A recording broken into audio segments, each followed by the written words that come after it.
Hello, I'm Jordan, and this is the Andalusia Knits YouTube channel where I talk about all things knitting and designing and a little bit of spinning. And today I have a video for you where I'm going to go through my entire knitting library. And so I definitely own a ton of books in general. Like my total library is pretty crazy in terms of size. But as I was pulling all of the knitting books off the shelf, I noticed that my knitting library specifically is pretty modest. Like I have like a few like two or three books that I'm like constantly returning to over and over again to learn new things. And then I have a handful of other books that like are nice to like flip through because they got like pretty pictures or stuff. But really, a lot of my knitting information comes from the internet as I learned to knit in 2019. And so I'm very much a product of the modern era in that sense that I learned a lot through YouTube tutorials and things like that. But I have, over the last 6 or so years, I've collected a decent modest library of knitting books, and so I wanted to go through those today and like point out the ones that I have found like super duper helpful, or the ones that I found like particularly beautiful to look at, as well as the ones that I'm just like, I don't know if I am ever actually going to do anything with this book. But I wanted to go through all of them, the good, the bad, and the ugly, and take a look at some of the items that I have knit in the past using the help of these books. And so I've tried to like break them down into some like categories, some subgenres, I guess, if you want to call it that. And so I've got like a general reference section and a specific reference section, and then some, what's the word? Stitch dictionaries and some pattern books, and then a few like hybrids that have like a little bit of a bunch of stuff that I couldn't really figure out a good way to categorize them. So that's just sort of the miscellaneous hybrids I'll do at the very end. But yeah, I'm excited to go through this and take a look at some of the things that I've actually been able to knit thanks to these books. So yeah, let's get started. All right, so first up today, I wanted to look at a couple of my general reference books.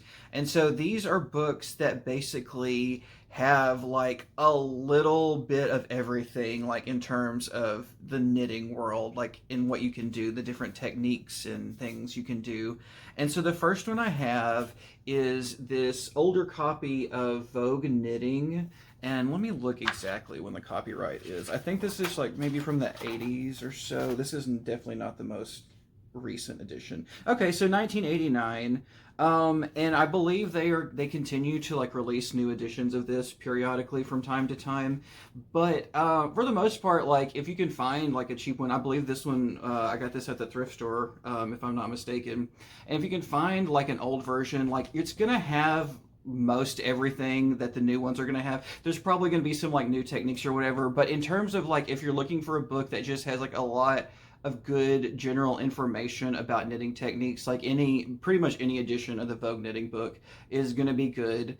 And this one, as I was flipping through it earlier to like get an idea of what I wanted to talk about, I put this in the like general reference section because that's typically how I use it, because it has a lot of like different sections on like different kinds of increases or different ways to like pick up stitches, or different ways to like knit yeah, what's the word, knit like a collar, just like a bunch of different things like that. But like in flipping through the whole thing from like start to finish, like it's very clear that this book is like designed to help you knit a sweater. Like if you had never touched knitting needles or a ball of yarn in your life, and you really sat down and studiously followed your way through this book, like it could basically teach you everything you need to know, start to finish, to knit a sweater. But not really much beyond that. So there's like several different like sweater like variations in the back here, like this. But beyond that, you don't get a lot of different garments, but you do get a ton of like sweater stuff. Let me see if I can find. There's even places somewhere here in the back where you can like write out and notate your own sweater. Well, I'm having a hard time finding it, but there's like blank pages and stuff in here for you to actually like sit down and like work your way out through creating your own sweater design. And so this one, I used it a lot more when I began knitting. I got this probably within a year or two when I started knitting. And it's very helpful. It was very helpful to me then. These days, like honestly, if I need to like remember how to do a specific technique, I'm much more likely gonna go to just like a Google search or something. But this is a nice one. Like if you ever just want to like want a one-stop shop, you don't want to have to deal with like an infinite number of Google searches. This is a great one for just like a one-stop shop for learning the basic principles of knitting, but then also how to like apply those principles to actually knitting a sweater specifically. And so yeah, that's the Vogue knitting book. That's a good one. It's not one that I touch a ton these days, but it's nice. I like to have it around. Like there are a lot of like hand-drawn illustrations in here as well. Let me see if I can find some of these. But like the so like a lot of the instructions will have like hand-drawn like pictures of like what the needles and the yarn are supposed to be doing, and that's really cool. You don't see that a ton these days. But yeah, this is a great one, especially if you're a beginner looking to knit a sweater.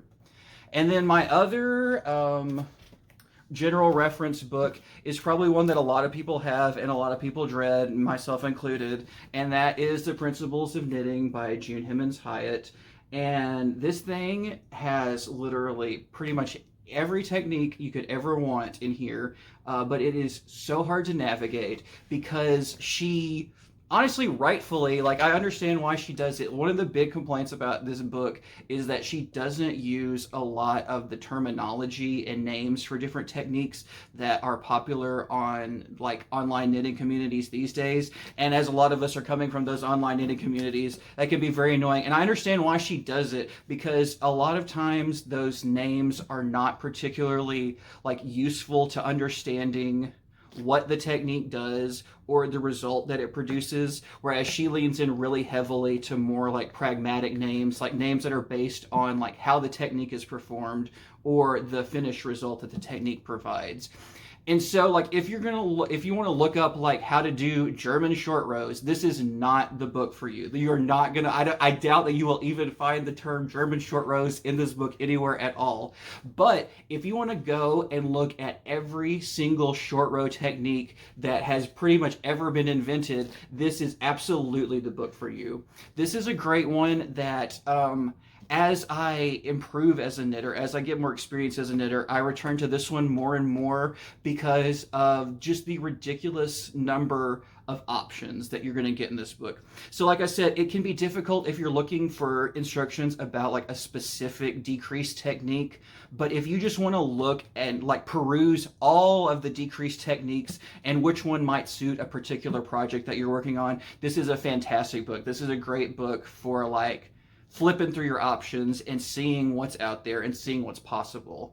And so, yeah, reading it is kind of annoying. Like, navigating it is definitely annoying it. I would say that reading it is maybe a little bit more obtusely written than it absolutely needs to be. But, yeah, like, if you have some experience under your belt and you're really interested in expanding your horizons as a knitter and just like seeing what other possibilities are out there that you haven't even considered, this is absolutely a great book to have. But once again, just be forewarned that it is going to be a slog. It's going to be difficult to find the names of things that you're used to seeing in this book. But in my opinion, at least, it's absolutely worth all the hard work because, like I said, literally pretty much in this newest edition, pretty much anything you can think of that's not some like niche proprietary technique from a specific designer, it's going to be in this book and it's going to be explained in great, if not difficult and obtuse detail. So yeah, that's Principles of Knitting. This is a great one. This is definitely not like Vogue knitting. This is not a beginner friendly book,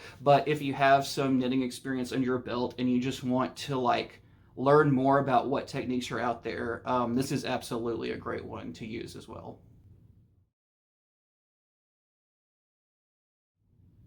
So the next type of knitting book I have, I've been calling specific reference as a contrast to like general reference. I don't know if that's an actual term, but this is like a specific reference in the sense that like these next couple books I'm going to show are like teaching you how to do a specific thing.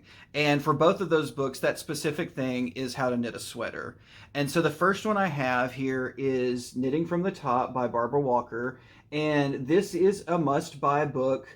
If only for this is the dumbest cover image I've ever seen in my life. It's so amazing. This lady like knitting in the round the sweater she is wearing, and obviously, like if you think for 10 seconds, like you're gonna run into some issues like trying to knit the sweater that is literally on your body in the round. But it's a hilarious cover, but don't let that scare you away because as ridiculous as the cover is, the information in the book is pretty great. And so this is mostly a book about knitting top-down sweaters, but there are also some, it's not really patterns as much as it is like recipes or schematics for things like capes and skirts and pants and yeah, just a bunch of things that I would have never considered like knitting at all, much less knitting them from the top down in the round. But yeah, this is a great book if you want to know more about or improve your techniques around knitting sweaters from the top down. And I have only done one sweater out of here. It's the first sweater that she teaches you how to do, which is a raglan. But there are also quite a few other sweater styles in here. Let me go to the table of contents and look at some of these. The thing that really caught my attention that I haven't tried yet, but that I definitely will be doing in the future, is there are designs for a top-down seamless set-in sleeve sweater as well as a seamless saddle shoulder. And I think maybe it's like Petite Knit or so one of the like the big pattern designers recently, like within the last few years, has been doing a ton of like seamless set-in sleeve sweaters, I believe, because I see a ton of knitting podcasts with people talking about like set-in sleeves, doing set-in sleeve sweaters, which was honestly kind of shocking because when I first started knitting, those were not the style of sweaters that everyone wanted to knit because the general consensus was that picking up the stitches along the armholes was really annoying and difficult. But apparently there are techniques that maybe make it easier, like the seamless technique might make it easier. But the thing I really enjoy about knitting from the top, like I mentioned earlier, it's not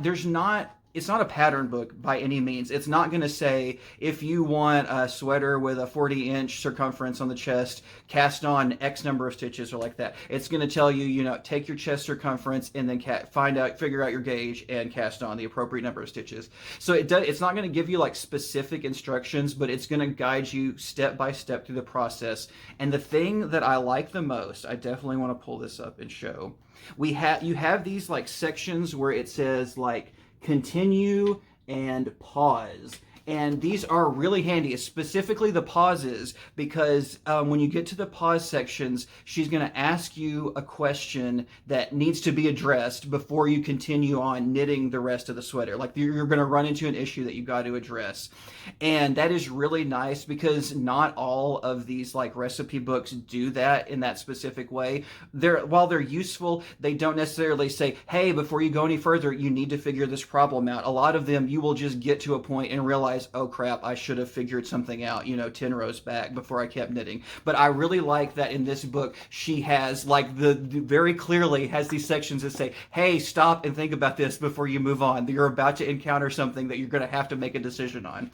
And so that is what really has drawn me to this. And so, like I said, I've only ever knit one sweater with this, but I'll pull it out now. And it is just a very basic, boring raglan. That is sort of my style. I'm not generally... I do have some like bright, colorful things, but like just like a dark blue with a little purple accent. This is very much like me in my day-to-day life. And I knit this earlier this year. I actually haven't had a chance to wear it yet. I knit it and basically immediately put it into storage. But this is Wool of the Andes Sport Weight, which if you watch this channel at all, pretty much every episode I mention something that I've knit in Wool of the Andes Sport Weight. And this is a pretty dense little sweater, if I do say so myself. Normally, when I'm knitting sweaters out of this yarn, I will do them on size 4 needles, but I wanted to try a denser gauge, and so I went down to size 2. And while I like the way it looks, it's going to be near impossible to see the stitch definition on this thing, I think. But I really like the stitch definition that the size 2 needles give me. But this thing is just like ridiculously heavy, noticeably heavier than the other sport weight sweaters that I've knit out of this yarn. And honestly, that might be a good thing because when I knit this, it is a little bit too short here at the bottom. I'm not going to put it on. It's still, pretty warm here in the American South. It is definitely not sweater weather yet, but it's a little too short on the bottom. And I'm hoping that as I wear it, the fact that it's so much like heavier and denser than I'm used to, I hope that that weight will sort of like pull and tug down on the bottom edge a little bit and maybe make it a little bit longer than it currently is. But overall, I'm very happy with this sweater. Like, there's nothing to write home about. It's not. I didn't do any like unusual techniques or anything. I just literally followed every word that Barbara Walker told me to do in here or in knitting from the top. And yeah, I ended up with this sweater. But yeah, this is a great one. Like I said, I'm very interested in trying some of the more adventurous sweater design she has in there, like the seamless set-in sleeve or saddle shoulder. I don't know if I almost certainly will never knit a skirt in the round from the top or in pieces from the bottom. The pants are a little bit more tempting, but I just keep thinking about like all the things that could go wrong with knit pants, and I keep talking myself out of them. But we'll see. I'm definitely going to be knitting more sweaters out of that book, and who knows, maybe one of these days I might actually get a pair of pants out of this as well. And the other book I have in the specific reference section, or whatever you want to call this section, is another sweater knitting book, and it is called Knitting in the Old Way. And if you have watched any of my podcast episodes here on the channel, I have talked about this one recently before because I'm in the process of knitting my first yoke sweater and using this book. And this book is similar to Knitting from the Top in that it is not a pattern book. It's not, you're not going to find any stitch counts or anything like that, or any like step-by-step instructions. This is another one where it's more of like a recipe. But what is sort of makes this one more distinct? On the one hand, what makes this more distinct is that none of these sweaters, I mean, I guess in theory, any of these sweaters, you could knit from the top in the round or from the bottom up flat. But pretty much there's all the suggestions in the book are going to be knitting from the bottom up and knitting flat. And this hits all of the what are called the ethnic sweaters of Europe. So like the raglan, the yoke sweater, the Gansey, like all of those like classic sweater styles, you'll find schematics for in here. And unlike Knitting for the Top, one thing that I think that this book does a lot better than Knitting from the Top does is that you get a ton more schematics like this, where you have like images of what the sweater should look like finished and information about the sizes. And another interesting thing about this book is that it doesn't use any like hard numbers. This uses the percentage system, which if you're familiar with Elizabeth Zimmerman or her sweater knitting designs, she also uses. So basically what you do is you take your chest measurement and then all of the other measurements like the arm width and the arm length and all that sort of thing, those are expressed as percentages of the chest measurement. And it's a really handy method. The percentages in the book are not necessarily going to get you a sweater that will fit you well. Like your percentages may not be the book's percentages, but it would behoove you. It definitely behooved me to like figure out specifically what your percentages are, because there's some ratio that can correctly and accurately express like the circumference of your chest versus like the circumference of your arm. Like that ratio is out there. It's just a matter of like finding out what that specific percentage is. But once you have those, like designing your own sweaters without specific patterns becomes a lot easier, because it becomes just a lot quicker to like plug in those numbers and figure out the specific measurements, because you have them all. As long as you know your chest measurement, like all of the other measurements are going to fall into place. And so like this is not the only book. Like I said, Elizabeth Zimmerman also teaches the percentage method, but this was the place where I learned it myself. And so I've knit a couple sweaters out of here that I want to show you. But my one complaint about this book, though, is that there aren't a ton of modern like finishing techniques in here like you would see in modern day patterns. And so specifically, let me pull up one of my set-in sleeve sweaters that I knit here. And this is another Wool of the Andes Sport Weight special, but this is a set-in sleeve. And unlike modern patterns, where at the very least they're going to suggest you do like stair step bind offs at the top of the sleeve cap, or most of the time it's going to be full blown like short rows, so you get a rounded sleeve cap. There is none of that in this. Like these sleeve caps are just like straight up trapezoids or whatever that shape is. It is a flat line on top of the sleeve cap with a very large angle that you got to try to work into the circular armhole. And so like just little things like that, they're very annoying. It feels very authentic. Like I imagine like this is very much how like people were traditionally knitting these sweaters in the old way. But yeah, like this is definitely not a one-stop shop if you want a very convenient knit or a very convenient fit. You're definitely going to have to do some research in terms of like modern day finishing techniques. Like I said, like things like just like shaping the sleeve cap for the armhole and set in sleeve sweaters and things like that. But this is one of my most worn sweaters. It's definitely one of my best fitting sweaters. Set in sleeve is absolutely a style that was one of the styles that looks better on me than others.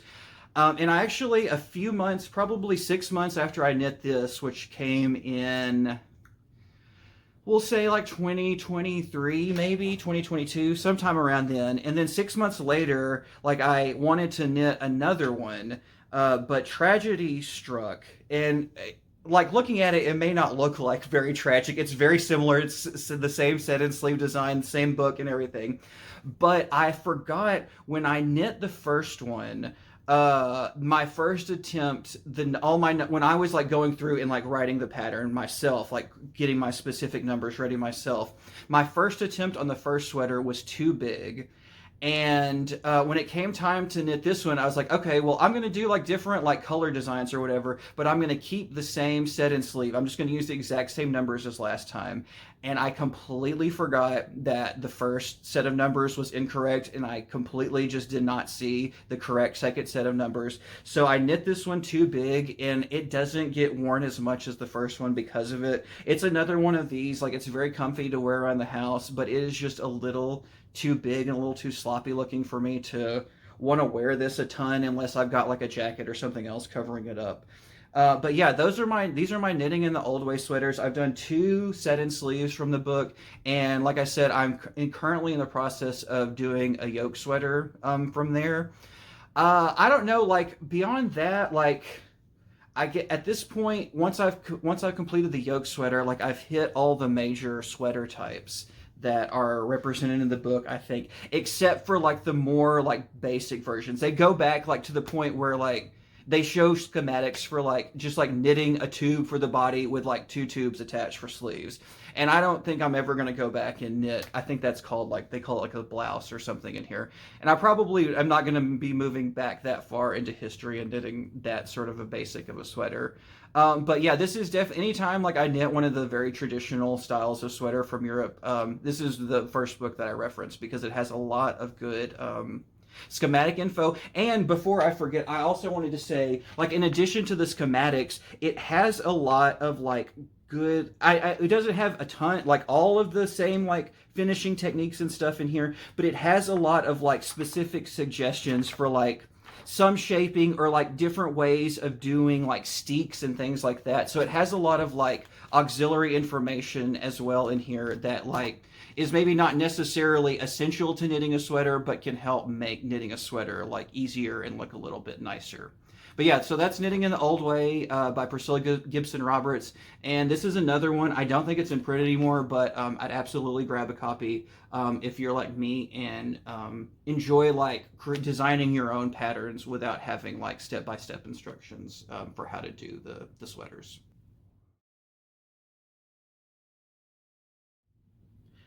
Next up, I have a couple pattern books.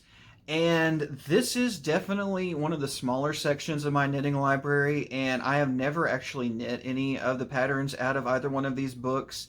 If you've seen any of my other videos, like you've learned probably that I am very much like a DIY kind of knitter. Even if I'm not like planning on releasing a pattern, I typically am designing most of the things I knit as opposed to knitting them from patterns.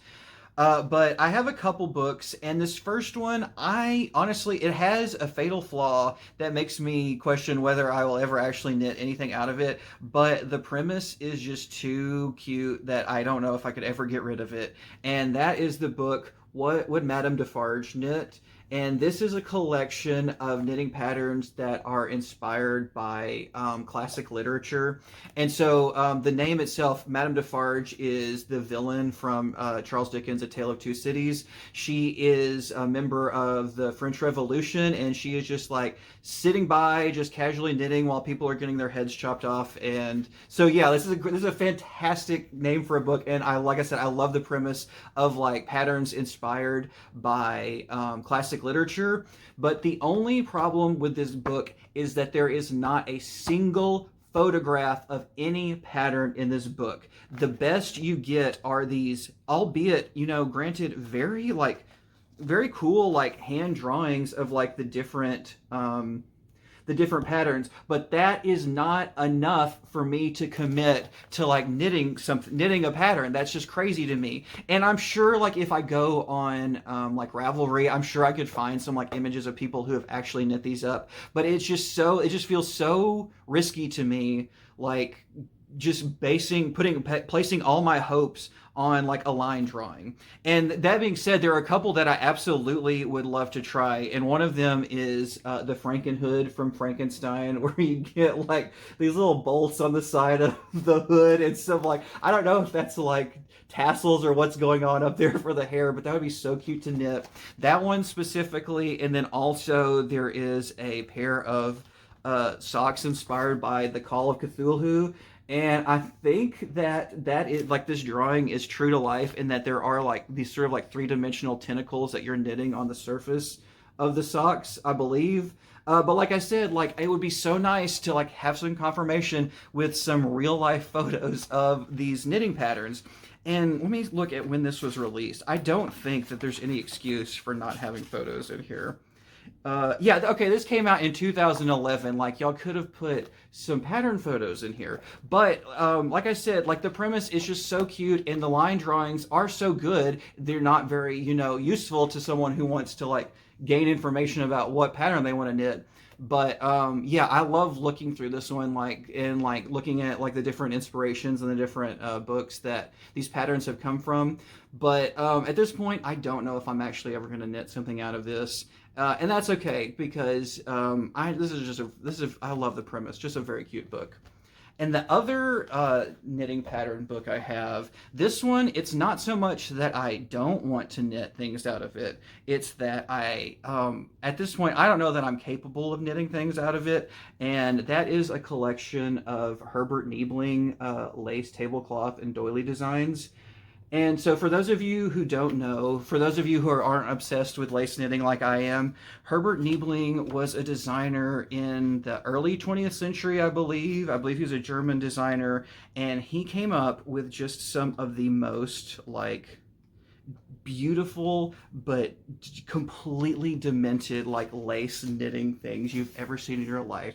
Just these beautiful, delicate, like floral circular knits that are just so painfully intricate and just knit on such teeny tiny thread that I am just completely, oh my god, like this one in particular, like I really love. Like these are just so impossibly delicate and so impossibly beautiful, and then you like look at the charts and it's just incomprehensible.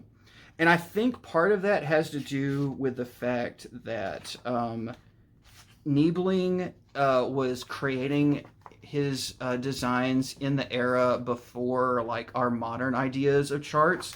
And so like while a lot of stuff he did, influenced the way we create and read charts, knitting charts today, I don't think it's going to be exactly the same as like sitting down and like reading a chart from a modern pattern.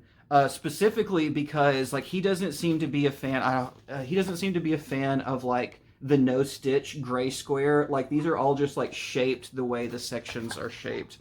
And I think I can get away with showing this chart. Like if you can like recreate this doily from just seeing that, then you are a better knitter than I am.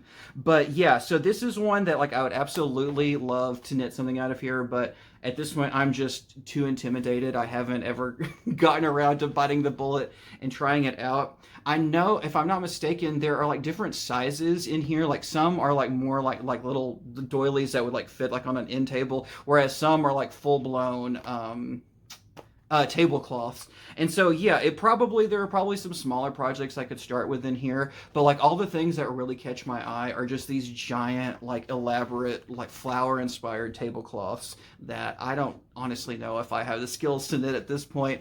But I'd love to give them a try. And I'm glad I got the book. But this is another one. I don't know if anytime soon I'm going to be cracking this open to knit something out of here. Now we're moving on to my Stitch dictionaries. And as someone who really enjoys designing their own knit stuff, these are the books where I spend most of my time. If I am like reaching for a book on the bookshelf, 9 times out of 10 it is a Stitch dictionary. I'm looking for like some inspiration for something. And so the first one I have is Alice Starmore's Charts for Color Knitting.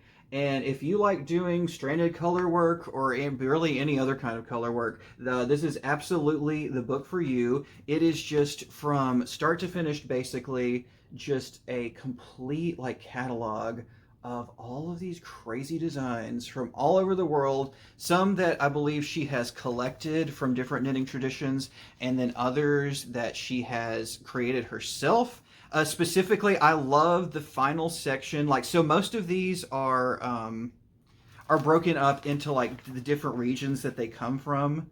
But then like the last few are thematic. So we've got like sea and shoreline, and then there's like one with just a bunch of like geometric designs called like Inner World, and these are so fantastic. I've used these quite a bit in my own designs. And specifically, I've used this book to create this giant behemoth of a drop shoulder sweater. If you have watched the podcast, you've seen this a couple times. I've talked about it before. This is one of the sweaters that I really love. It is one of my most beloved sweaters, but it is also one of my biggest fails because it is just entirely too large. I can't, it just does not fit. It does not look right on me, but it is so cozy and so comfy. And I really love the color work stuff that I did. I did these circles on the front, the spirals on the front, and then these sort of square motif on the back and around the sides. And yeah, this was such a fun knit. This was the first thing that I knit, I believe, inspired by Charts for Color Knitting. And I believe that the spirals came from the Celtic section, and the squares came from the Greece section. And why I thought that they would go together well, I'm still not sure. I do think they go together well. It's not that I think it's bad. I can't remember the exact rationale of why I wanted circles and squares on the sweater, but it is so nice. Like I said, it's a little too big to wear out of the house, but once it gets cold, once it's finally the dead of winter, I love wearing this thing around the house. It's very cozy. It's gigantic. It does its job, even if it looks a little sloppy. But yeah, this is the Alice Starmore's Charts for Color Knitting. Like, this is my go-to stranded color work Stitch dictionary. Like I said, just because it is just so densely packed, and she has like a lot of like individual motifs and pictorial motifs, as well as more like all over and geometric motifs. Yeah, this is a great one. This is a must-have. This is one that I'm never getting rid of. But I do have a few other Stitch dictionaries, and I think it's probably going to be easier if I just discuss them as a group, because they are Barbara Walker's Four Treasury of Knitting Pattern Stitch Dictionary books. And so this is the same author that did Knitting from the Top, the book that I showed earlier. She's done it all in the knitting world. She has these four gigantic stitch references. And these are very interesting because in like the first edition, you get a lot of traditional knitting stitch patterns in here. I'll just kind of flip through. a lot of images. But as you move through the books into like the second and the third and the fourth editions, you get a lot more like Barbara Walker original stitch patterns as she runs out of traditional stitch patterns that people have submitted to be in the book. And actually, in the third book, I believe, is really where you get a ton of, let's see, yeah, here we go. You get a ton of like mosaic knitting, which is, I believe, a technique that she came up with herself. And so, like, if you, I've never actually done any mosaic knitting myself, but if you have done some in the past and you never checked her out, definitely give her a try because, like I said, I believe that the technique originates with her originally. And so while I haven't done that, I typically tend in these books to stick to more of the lace designs or the knit purl texture designs. And I have a couple of scarves that I've knit using stitch patterns from this book. And this first one is a scarf I knit a couple years ago. It's really hard to see the stitch pattern. It's basically diagonal rib. Yeah, this color and this fiber is not really doing any favors for the stitch pattern, but this is a wool alpaca mohair blend that I spun myself with fiber from A&B Farms here in Georgia. And I love this little thing. Like, I don't want a super duper giant scarf that I can wrap around my neck 50 times. I really just want one nice little knot or whatever in it. And this is like the perfect thing, especially if I'm wearing like a jacket and I can tuck in these ends and you don't have to see them flopping around. But yeah, like I was never much of a scarf person until I actually knit this thing. And I'm very glad I did because it's nice to keep your neck warm. Yeah, it's not, the scarf is not as useless as I used to think it was, but yeah, this was from the diagonal rib stitch pattern, which I got almost certainly out of the first edition. That's a very traditional stitch pattern there. And then I did another scarf from Handspun this year, also from A&B Farm and Gardens here in Georgia, but is a Gulf Coast native and sari silk blend, I believe. And for this scarf, I did an infinity scarf. It's a big tube. And for this one, I did a double-sided stitch pattern.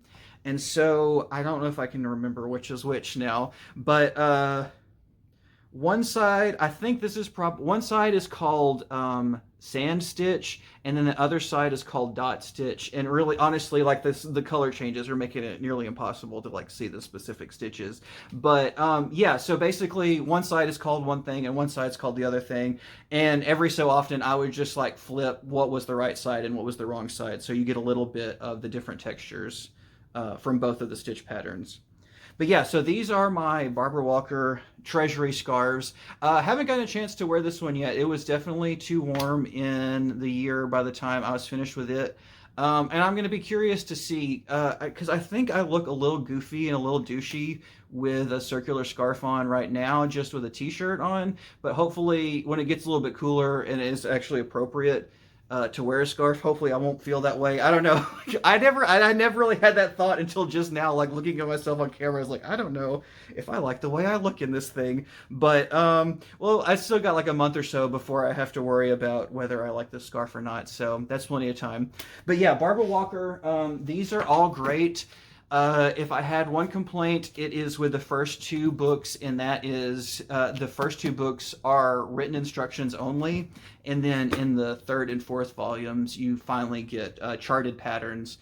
So yeah, like if you want a lot of the more traditional stitch patterns that you're going to find in the first two books, if you want to do them charted, you're going to have to do that yourself. But really, if that's the only thing that's wrong with these, then that's fine by me. I can deal with a little bit of extra charting.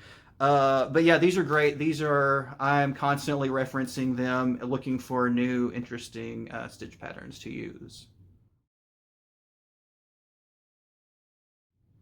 So the last selection of books I have deemed them kind of like hybrids because they're part like informational, part pattern, part stitch dictionary. Like they do a little bit of a bunch of different things, and I was kind of struggling to figure out where to place them. So I just grouped them all together, and we'll talk about them now. And so the first one I have here is one of the very first books I ever bought as a knitter, and that is Fair Isle Knitting by Sarah Dawn. And I'm pretty sure I got this at a library book sale along with Knitting in the Old Way, which I have talked about earlier as well.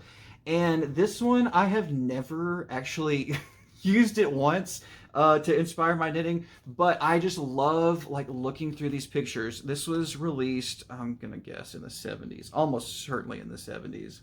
1979, and it shows in like the best way possible in the photography. Let me get some of these pattern photos, show you what I'm talking about. Like,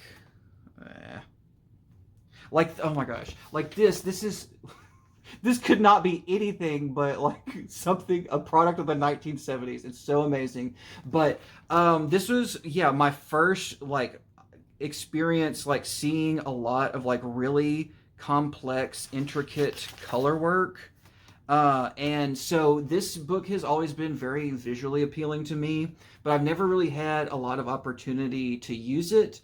It does have, like, at the beginning, we've got some, like, it's kind of got, like, a little mini stitch dictionary of some Fair Isle motifs, and I really appreciate that they do, like, show all of the different, like, colors that are needed in the charts or whatever to create these different visual effects. But I've never really pulled from any of these yet. And then there are some sweater designs here at the back, like this beautiful brown one that I showed already. I haven't really used those either. The sizes are kind of limited. They typically fall before a circumference that I need for my chest.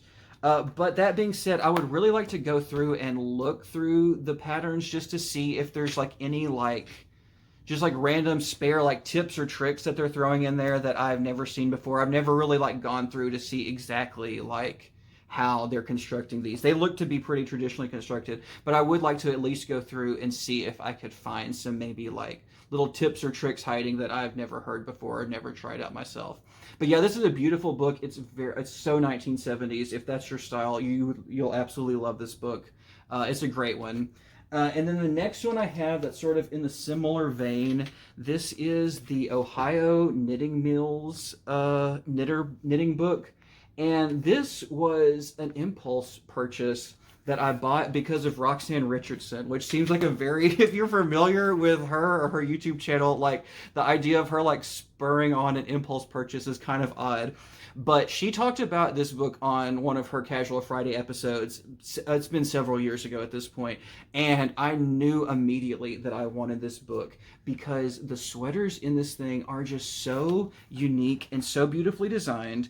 And so this is a book that is like part pattern book and part history book, and it talks about several big knitting mills in Ohio in the early 20th century that used to be there and then eventually closed down.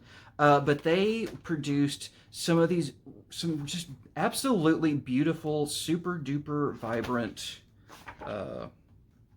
looks. Let me see if I can find some of these just like in a row. Of course, I'm having trouble finding images now. But like, see like these little like, just so many beautiful colors and things like that. And then the whole point of the book is that they take these like original sweaters that were initially like in the mill originally were knit on knitting machines, but then they convert them into like modern hand knitting patterns. And so like not all of the oh, here we go. Here's like a little collection of like some that the real ones that they sold in the mill. But the hand knitting versions are not always like one-to-one recreations of the original machine knit thing. So like you'll see here, like this one like has a lot less embroidery than the original, but it still sort of like keeps the spirit of these like very vintage. I think this is from like the 1950s, 1940s, 1950s is when they had their heyday. But yeah, this is just such an interesting book to read, like the history of these knitting mills and see some of these beautiful sweaters that they produced there. The one drawback to this book is that all of the modern, like, staged photos, I don't know who did these, but they need to be punished for their crimes. Like, this book was published in like the 2010s, I believe, and you can absolutely, even though they're like styling them like this is supposed to be the 1960s, there's just something about these modern photos that you can tell that like these were like shot on a shoestring budget in 2010. That is all just a bunch of like Amazon vague faux retro junk that they put in these pictures, and it is so distracting and stuff. Like, there are some that are just so irredeemably goofy. Like, who put this young man in suspenders? Like, I don't know who did that, but they got to pay for their crimes. This is unacceptable styling. I cannot believe they took these like beautiful idiosyncratic sweaters and then just like made the people wearing them look like complete idiots. I cannot get over like how bad some of the modern photography is in here. But all of the shots of the original sweaters, all of the historical photos, so interesting, so beautiful. Like, this is another one that I don't know if I'm ever actually gonna like knit something out of this, but this is just a great coffee table book to just like have images of all of these just very distinct like knitwear designs. I love this one a lot.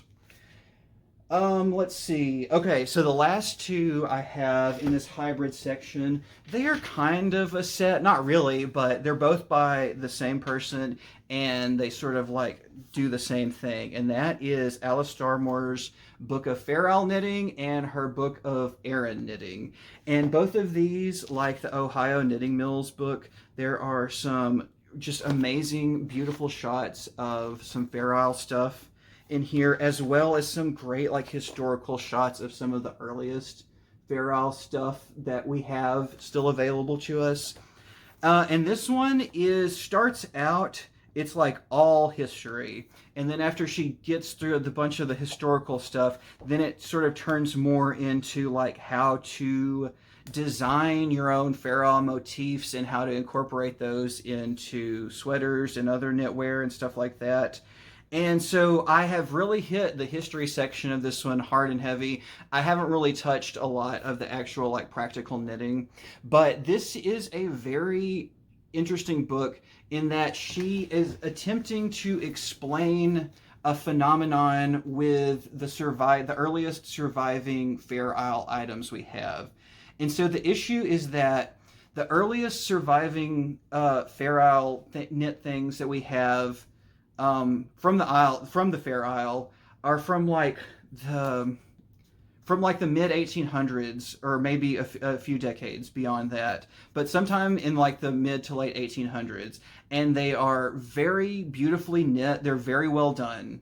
And then after that, for a few decades, the quality of the designs and the quality of the knitting suffers. It seems to has been set back. And so like she's trying to explain like why that might be the case. And her hypothesis is that this Fair Isle knitting technique came from another place that had a lot of like trading contact with the Fair Isle. And so those earliest pieces that are surviving were not actually knit on Fair Isle. They were knit in whatever she talks about, like I think like Baltic countries or something is where she says this comes from.